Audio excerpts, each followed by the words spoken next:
It was getting harder to tell fiction from reality. Middleview was a lie, and I wasn't a doll. I was a real girl, torn from my strings. And yet, somehow, I didn't want reality. The creators of Maren's puppet show were tracking me down. I had been dragged into a game of cat and mouse, and I was losing. I didn't want reality.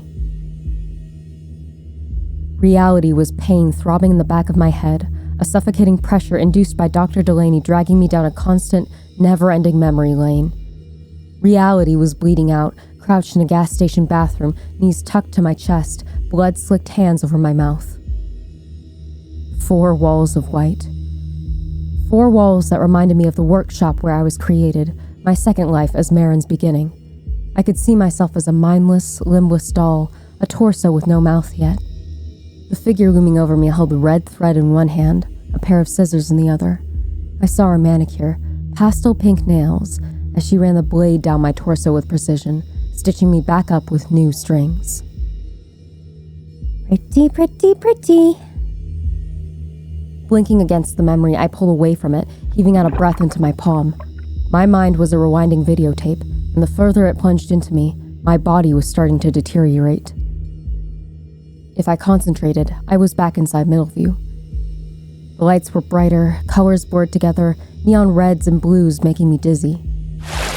It was always the summer before our sophomore year.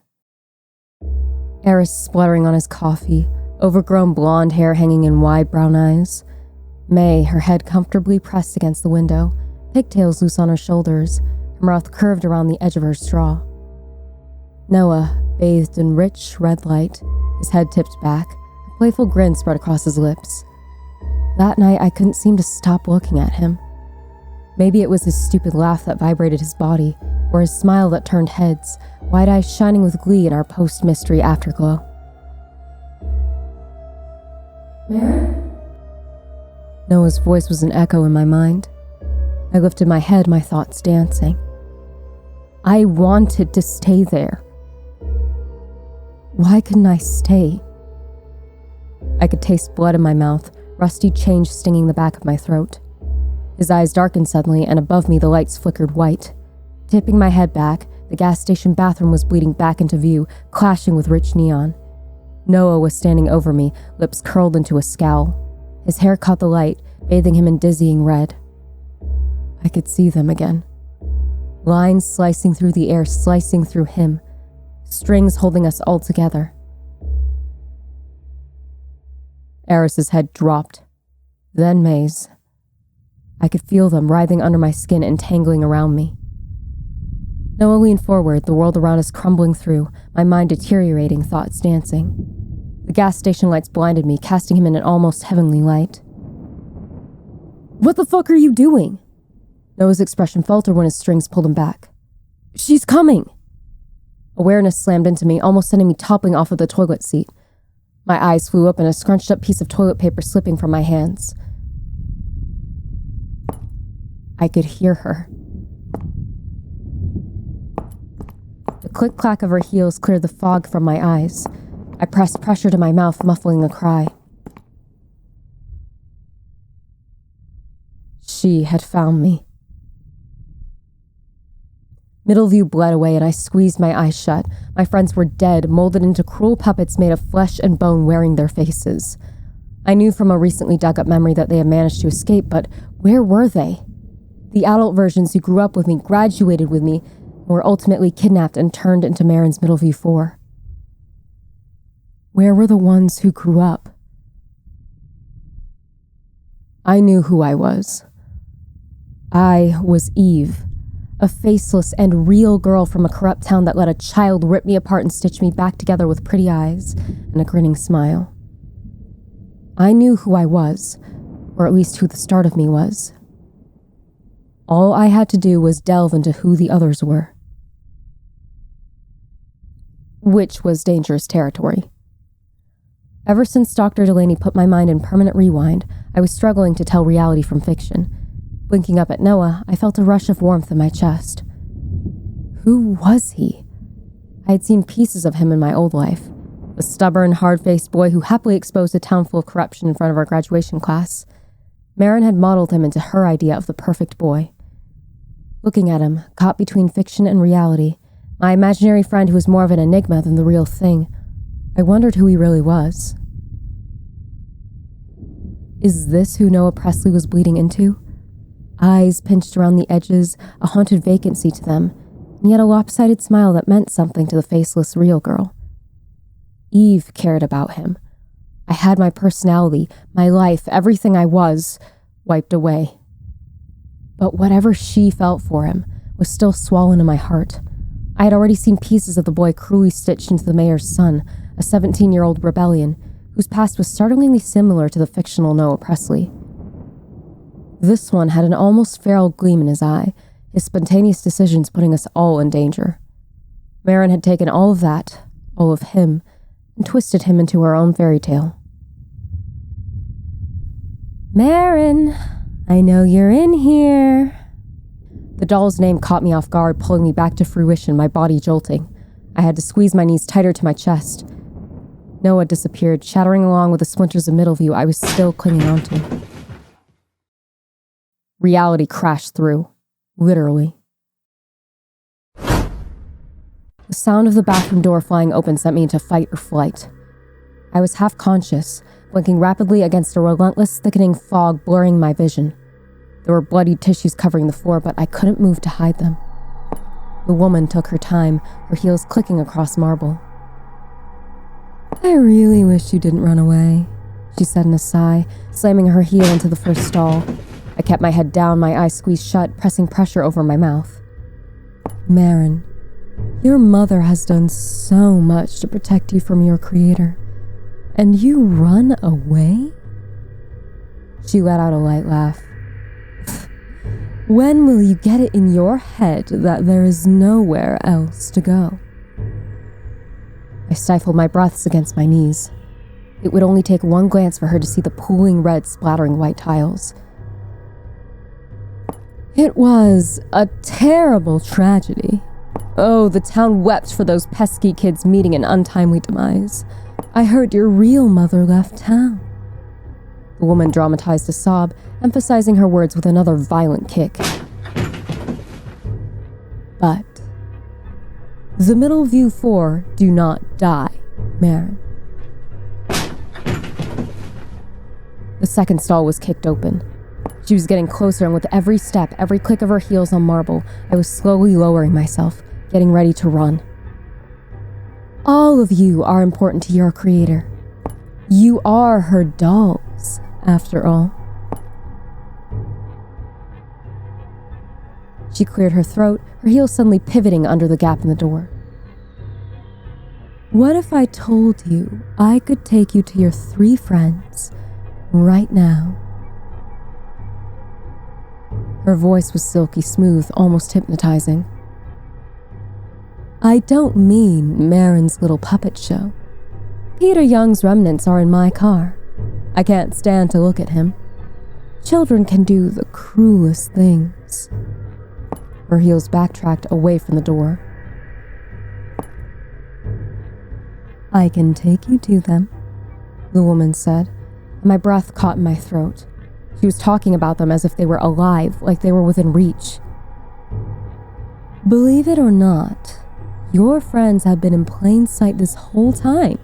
I mean, I can't say you'll like what you find, but that's what you want, right?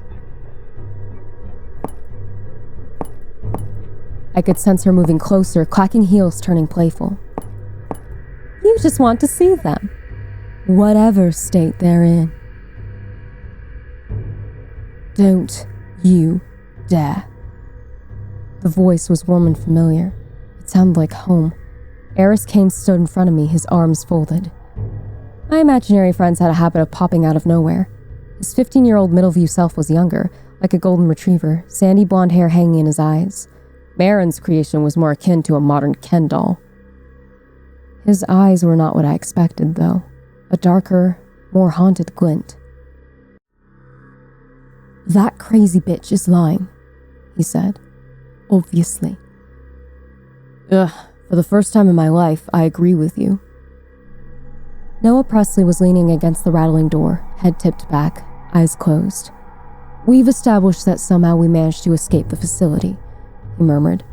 "But the question is, why did Delaney help us get out? Where are we now, if we're not dead?" The boy groaned, catching my eye. His attitude had changed. The mayor's son looked as clueless as I felt. For the past few days, he had been 15 steps ahead of me in my thoughts, somehow knowing exactly what I was looking for. This time, Noah had no idea. I couldn't decide whether to be smug or scared. "Your subconscious sucks. I know as much as you, and your deteriorating brain having a meltdown isn't helping." Eris shrugged, his lips curving into a smile.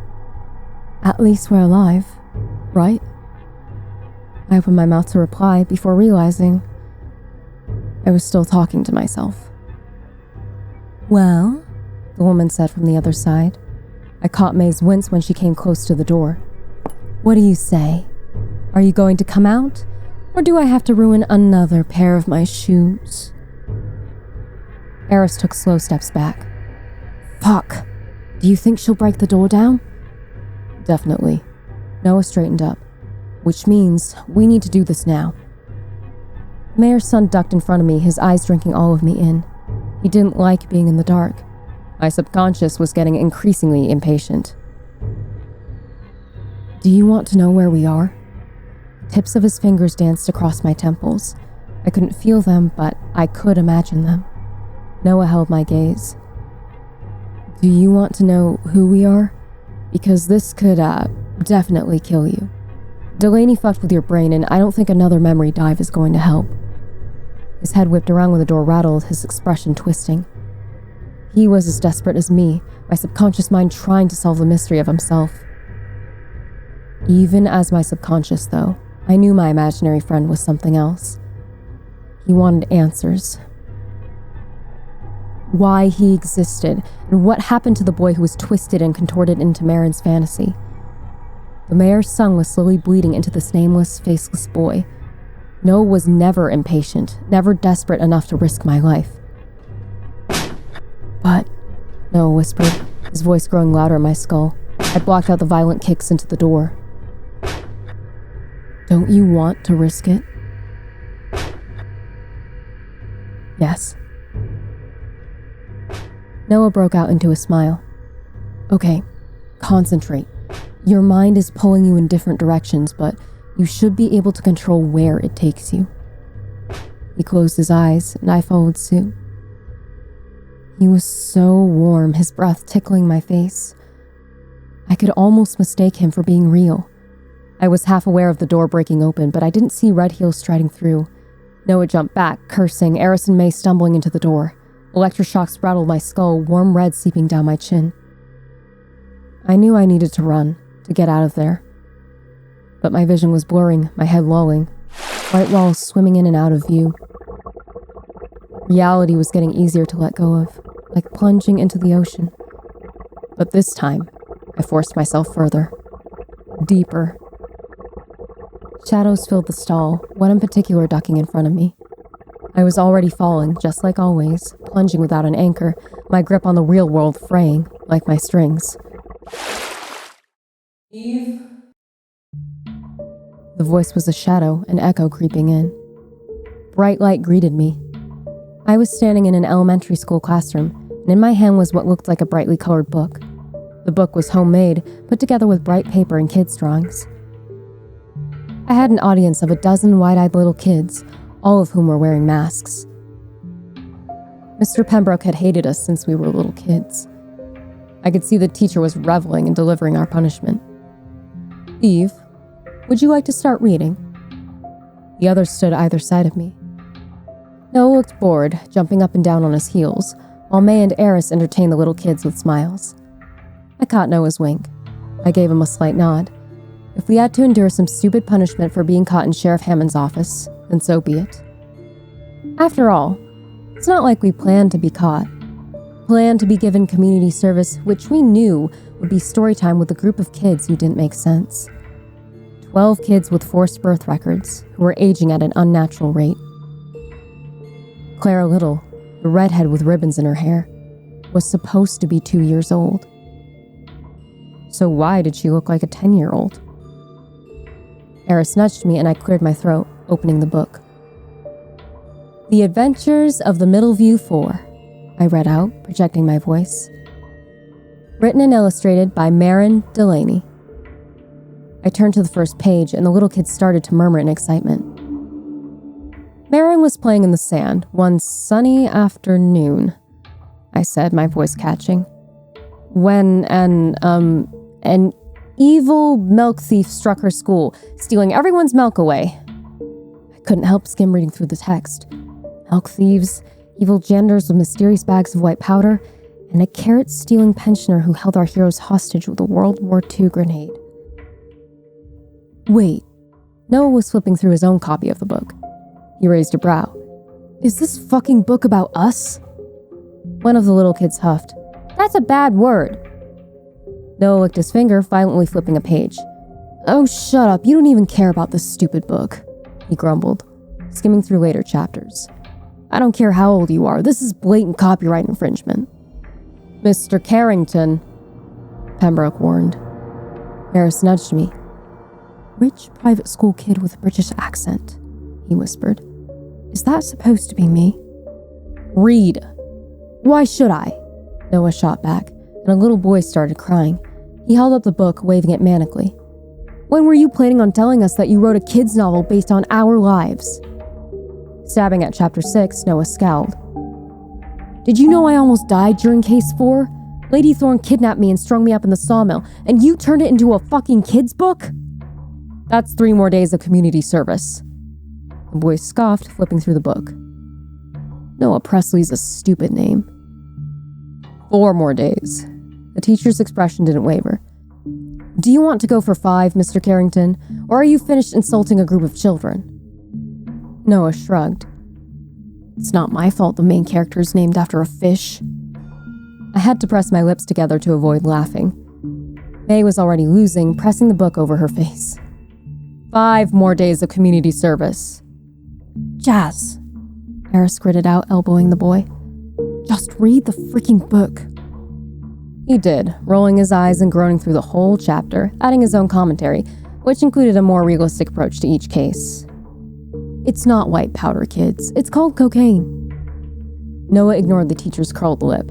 If I had to guess, he was trying to push the guy to his limit. Pembroke left the room eventually, excusing himself. The teacher made it clear with dagger eyes not to move a muscle and continue reading. We did. The 4 of us got all the way to chapter 11, The String Murders, when Noah slammed the book shut. They're asleep, he announced, nodding for May to turn out the lights. Fucking finally. Eris threw a pencil at him, which thankfully hit the carpet with no noise. Finally, the boy laughed. You spent the whole time insulting a little girl's story. Yeah, because it was a word-for-word copy of our lives. Shush! May pressed a finger to her lips. I was already moving toward the door at the back of the classroom. Mr. Pembroke's office was impossible to get into usually. Eris grabbed the bag he'd hidden behind the door, pulling out 4 flashlights. We don't have long, he murmured, jumping up, his flashlight beam dancing across the back wall, illuminating a dozen sleeping figures. May pulled out the key card she'd grabbed from a janitor. The light on the door flashed green, and we were in. Eris headed in first, then Noah, with me and May bringing up the rear. Pembroke's office was an office. There was nothing spectacular about it. Slumping into his chair, I checked out his ancient laptop, while Noah and Eris searched through the avalanche of papers on his desk, their flashlights bouncing around the room. May ducked next to me, pulling open a drawer. Bills, more bills. She hummed through a mouthful of flashlight. Wait. May held up a piece of paper. This looks like a group of subjects. She spat out her flashlight. All born in 2011. They don't have names, but they are numbered 0.1 to 0.10. So Pembroke is experimenting on kids, Noah said, fumbling around the bookshelf, lifting books. That doesn't surprise me. He lifted his head. Still, though, why were Sheriff Hammond and the high school principal's names on that creepy list of benefactors? His eyes widened. We know about Hammond's side hustle, but why endorse human experimentation? May sat on the edge of the man's desk, swinging her legs. What are they experimenting on, though? Clones, Noah whispered excitedly. I bet it's clones. There's nothing in here, Eris said, leaning against the wall. In fact, this is the kind of place Pembroke would want us to find, right? He shot us a grin, striding over to the bookcase. What are the chances of our old elementary school teacher having a secret hidden room in his squeaky clean office? Close to 0, Noah said, flipping through a box of files. Eris didn't reply, jerking the neck of her ceramic pig, triggering the bookcase standing against the wall to slide aside, revealing a tunnel. Noah jumped up, his eyes wide, lips spread out in a grin. Holy shit. He dropped the papers in his hands. How did you even find that? Pembroke couldn't keep his eyes off of this little guy earlier. I figured it was significant. He pulled a face. Either that, or that teacher has a weird fetish. Let's go, May murmured, sliding off of the desk. Venturing into the tunnel, our flashlights revealed old red ingrained into brick. Paint. Definitely paint. Noah's flashlight beam bounced across the wall. I kept to his side. I liked his smile, the light that danced in his eyes. Reaching the end of the tunnel, however, his smile crumpled. Entering a room, I could only describe it as a nursery. The light was a warm bluish color, a large glass tank taking up half of the room. Eris was already pressing his face against the glass, peering at tiny faces on the other side. Babies. I was going to say they were so cute because they were, at first glance. But something stopped me in my stride, a slimy paste creeping up my throat. When I looked closer, these babies didn't have mouths. I thought it was a trick of the light, but after squinting, I took them in properly. 12 babies strapped to individual cribs. They looked human at first, but their tiny faces seemed to stop. Instead of a mouth, gnawing darkness enveloped their heads. I should have been focused on the babies with no mouths, but my gaze was wandering. Blinking rapidly in the swimming blue light, I found me. Glued to the wall were photos of me from an infant to a teenager. Every private moment, every school play, every class photo. Eris stood next to me, shining his flashlight across the wall, illuminating photos of his own younger face grinning up at the camera. Fuck. Eris clucked his tongue. He wasn't smiling. So, our elementary school teacher has a creepy shrine for us. No, I said. I think it's those kids. Eris frowned. The kids in the classroom? His beam landed on Noah, who was frozen, frenzied eyes finding photos from his own childhood. The boy didn't move, his flashlight slipping from his fingers. Noah was a private person, so seeing his entire life spread out across all 4 walls was jarring. Stepping forward, a shiver crept down my spine. There was so much I didn't remember, even seeing myself as a preteen. I didn't recognize the white room my infant self was in, and there was one gnawing thought that was driving me mad. I was staring at my whole life. Every waking moment of my existence. So, where was my family? These aren't just our baby pictures, May hummed, pointing to the next wall. She strode over, her shaking fingers grazing each photo. Following her gaze, there were group shots of us in Eris's car, at school, huddled around our table in the coffee shop. Somehow, our lives were captured right in front of us, both private and investigative. When we broke into the town hall, the Sinclair mansion, every mystery we thought was private was our own thing. Every corrupt town member we thought we were privately investigating. It was all there. I couldn't stop myself, taking slow steps toward the wall, tearing off a Polaroid of me standing in my bedroom, half dressed in my bra and jeans. Someone had scribbled out my right eye, marking my arms and legs. Not pretty. The note was written in sharp red. The Strings murders, the low murmur cut into my thoughts. The string murders made Marin realize she was just a kid, and Middleview's criminals were not scared of taking her life. Twisting around, I found the source, a voice recording playing on an iPhone. It was the same book we were forced to read, The Adventures of the Middleview Four. Before I could turn it off, May shook her head. I think it's calming them. Calming them? Noah whisper shrieked, gesturing to the tank full of infants. You mean the mutant mouthless babies being lulled to sleep by a book based on our lives? But why? Eris's gaze was on his own toddler photos. In the corner of my eye, Noah was already searching through a glass desk. Here. He slammed a piece of paper down, his expression twisted. I glimpsed all 4 of our names and a hefty sum at the bottom. They're signing us over, he hissed.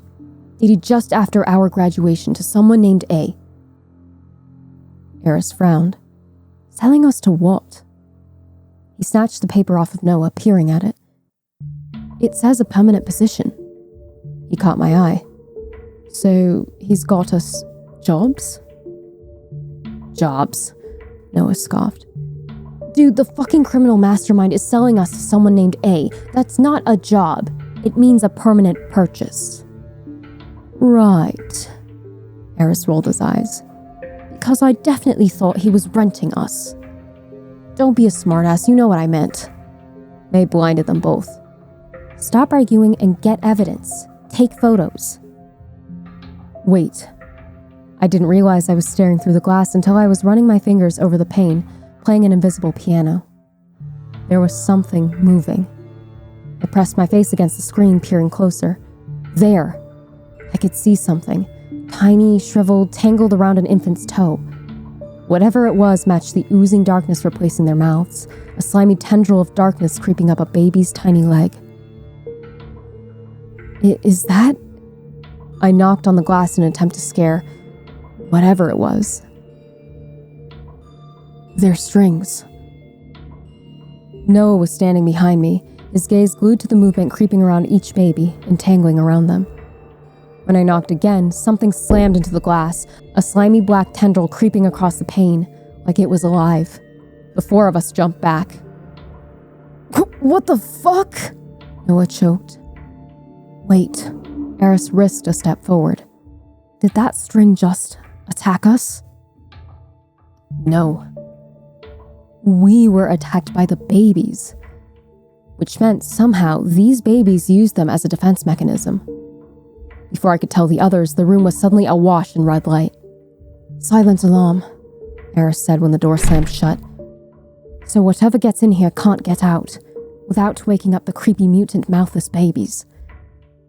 Okay, so what do we do? Noah whisper muffled. Nothing. Eris's voice sounded kinda high-pitched. The red lights were blurring in and out, dancing across my vision. If you actually took notice, the room flooded with nitrous oxide several seconds ago. Right, Noah said, dragging out the world. And what do we do, idiot? I never got to hear Eris's answer, but I did hear his head hit the floor with a meaty smack. The memory fast-forwarded, and half aware of reality, where I was bleeding out in a bathroom stall, I had an eerie sense of déjà vu. There were voices above me. Voices that didn't make sense, but also somehow did.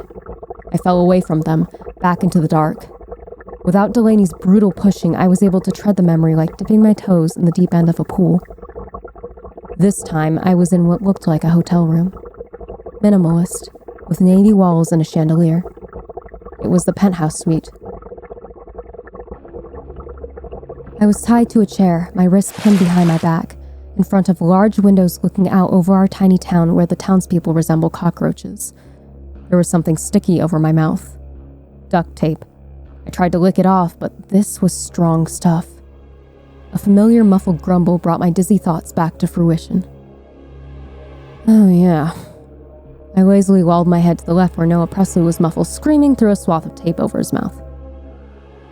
I was blasted in the face with nitrous oxide. That explained my headache. I should have been surprised when Mayor Caravel stepped into the room, settling the 4 of us with a patient smile. But it was obvious he was pulling the strings from the beginning. Noah muffled something, and Caravel ripped the tape off of his mouth. Ow! He hissed. This is child abuse. Caravel stepped back. It's a precaution, he said. Tying up your stepson is not a precaution, Noah spat. But since we're here, he leaned forward in his chair. What were those things, Dad? Caravel raised a brow. I have been asking you to call me your father since you were a child. Why the change? Noah tipped his head back. I don't know, Dad. Maybe since you abused Mom and treated her like shit, driving her to suicide. His words dripped venom. You have child services in your pocket, so what choice do I have? I can't run away. And I'm pretty sure you killed my real dad. You just want to control me.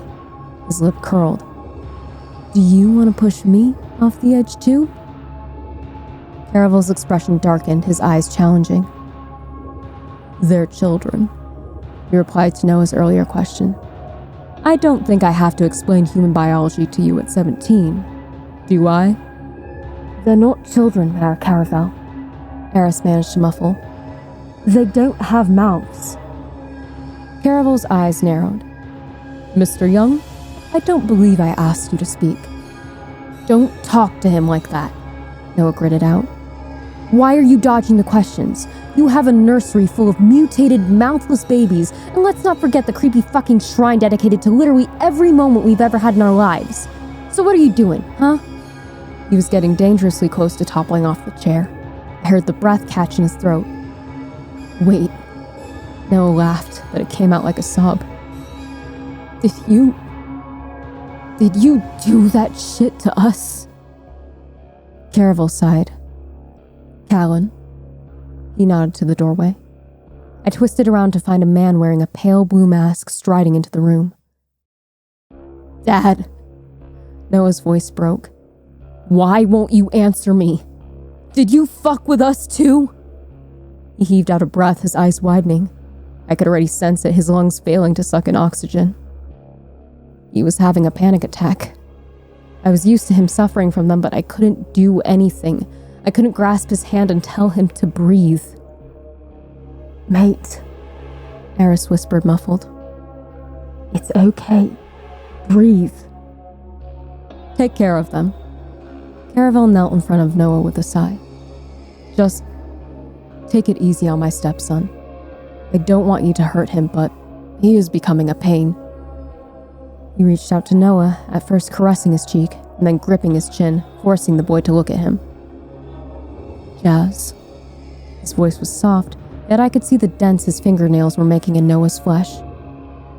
What I want is for you to embrace your gift. His smile was fatherly, but I could see exactly what Noah could. Control. You are my son, and I want you to stand by my side when the time is right and accept your place. The mayor's grip loosened slightly, his hand lightly stroking the boy's cheek, brushing strands of hair out of Noah's eyes. I don't think you understand how important you all are to this town's children. Stop fighting me, and then maybe we can have a talk. About what? Noah sobbed. You're selling us off after graduation and you expect us to blindly fucking accept it? Jazz, get off of me, Noah seethed, pulling at his restraints. I want to know why those mutant children are obsessed with us. They're your creators. The man's words sucked the breath from my lungs. What? May spoke this time. What's that supposed to mean? Caravel sighed. Take everything. He stood up. I don't usually ask for a clean slate, but they're becoming harder to manage. The Middleview 4 will continue. He caught my eye, and something twisted in his mouth, like his smile was being artificially pulled.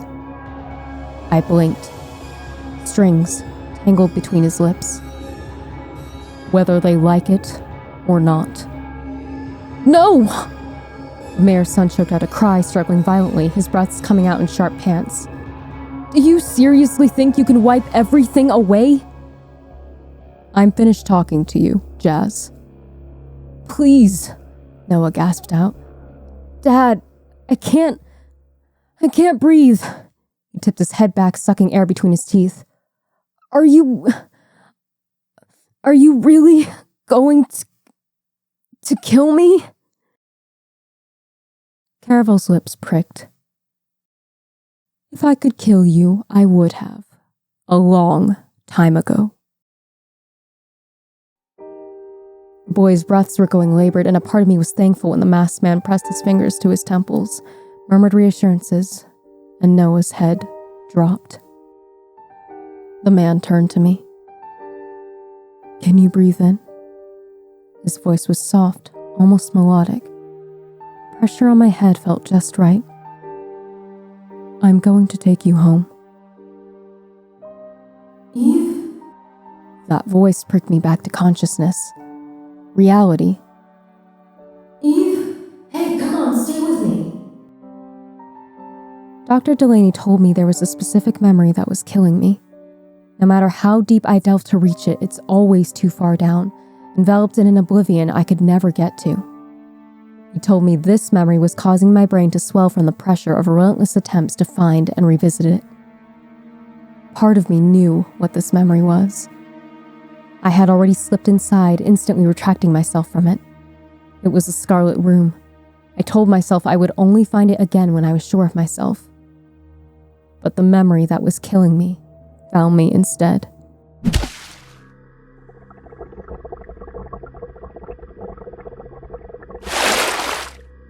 I was so cold, and yet also warm.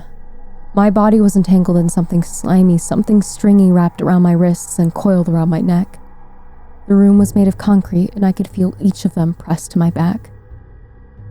They were warm. Alive. I felt their wriggling wrists pressed to mine. Eve. Noah's voice was a low murmur. He was older. 22 years old with patchwork skin and one glass eye, the boy who tried to save me. Why did he come back? I was already trying to pull from the memory. I didn't want to see this. Fuck, I didn't want to see this.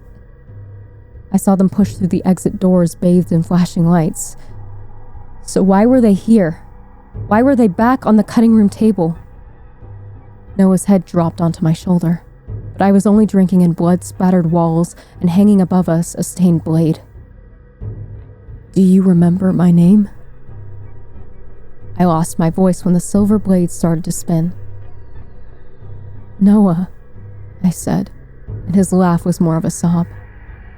I kept saying his name even when the blade came down, slicing through him, hollowing him out. The saw was precise in the way it ripped through 3 members of the Middleview Four and left me screaming, sobbing, my arms still bound to dead flesh. His name was stuck in my throat when warm beads of red trickled across the floor, dripping down my back and neck. It was everywhere, stuck to me, staining me. He was fucking everywhere. They were so cold while I was warm, soaked in wet warmth that dripped down my face. Their backs pressed to mine felt wrong like cold lumps of flesh. It was pitch dark apart from that single spotlight. I lazily followed the beam, glimpsing trails of scarlet splashed across the table, turning black in the shadow. Marin. Warm arms wrapped around me, pulling me from the table. Mom pressed her face into my shoulder, her lips tickling my ear. Oh, baby, you've made me a proud mom. She pulled away, her lips stretched apart, strings pulling them into an unnatural giggle.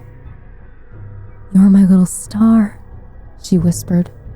When Marin watched you discover your friends on stage, she was so excited. She rewound that part so many times.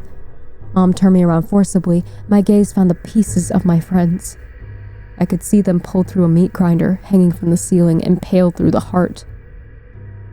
Every time I've seen them die, suffering in Middleview. Prisoners of strings. It was all for her. Mom's expression was riddled with glee, strings pulling her in a manic dance. Marin hasn't killed anyone since. You're all making me so proud. Her warm breath danced in my ear. She hasn't killed me. I'm her favorite. My legs gave way when the pieces of my friends were already being put back together. I'm going to make them prettier. The little girl's voice rang in my head. and prettier and prettier. May's eyes were plucked from her skull, Eris's mouth unraveling. Noah's torso was rolled over, his limbs detached doll pieces. But don't worry, Mom giggled in excitement. We can just put them back together and do it all over again.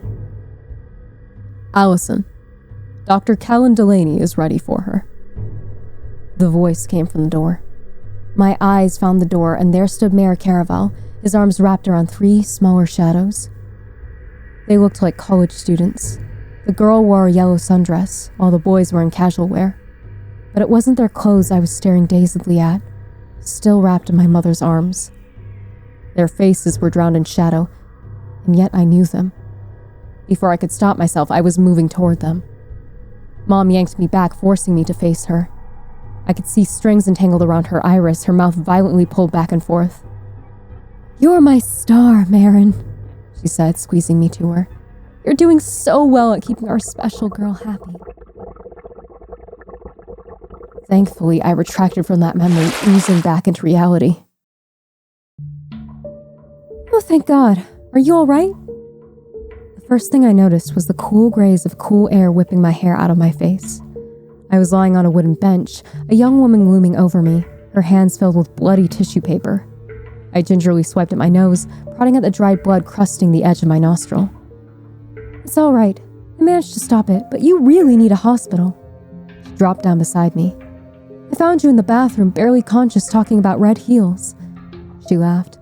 "I had no idea what you were talking about, but you were bleeding pretty bad, so I called 911.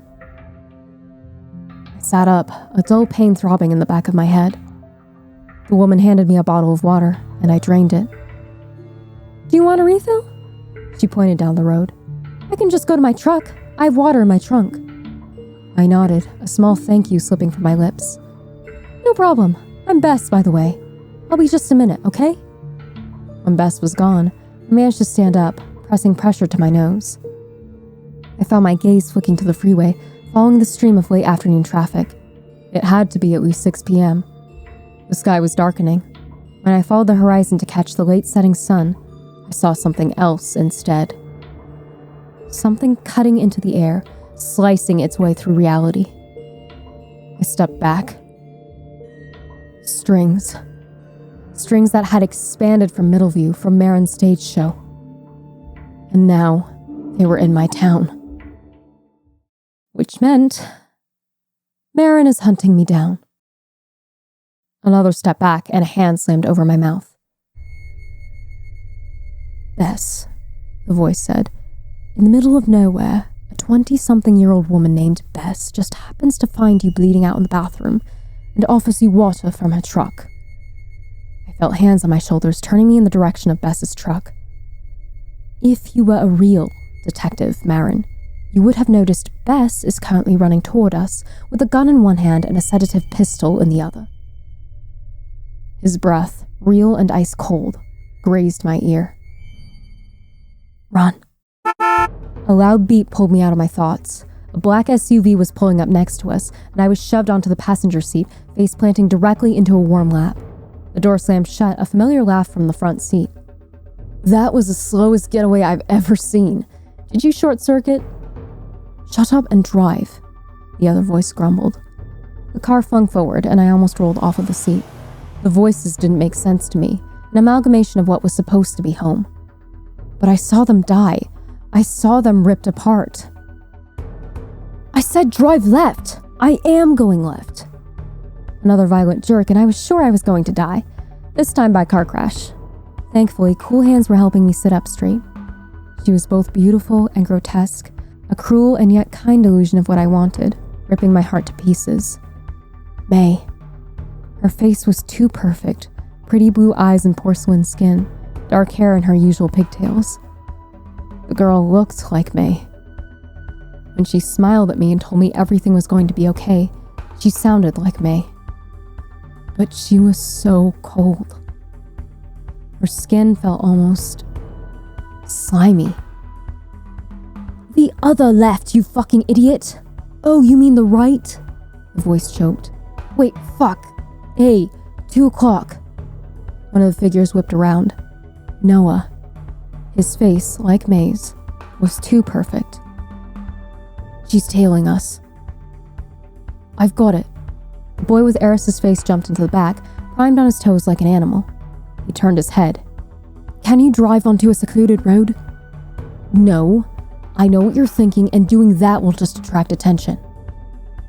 Eris leaned back in his seat with a sigh, and I caught something attached to him, threaded down his neck, entangling around his fingers like a spider's web. Killjoy? Strings.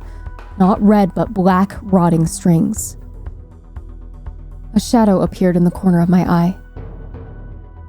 Noah. His middle view, 15-year-old self. His eyes were dark. I don't mean to be the bearer of bad news, but they're not us. Noah Presley. Always the fucking detective. I was already playing with my phone, stuffing it between my legs to keep it hidden. Noah was thinking exactly the same, but there was something wrong with him. I caught it then, rich red seeping from his nose. He swiped at it with his sleeve, his eyes widening. I found myself wondering if figments of my imagination were supposed to bleed.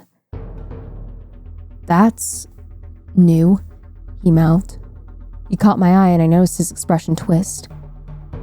Could he feel pain? Can you not hear me? He hissed, swiping at his nose.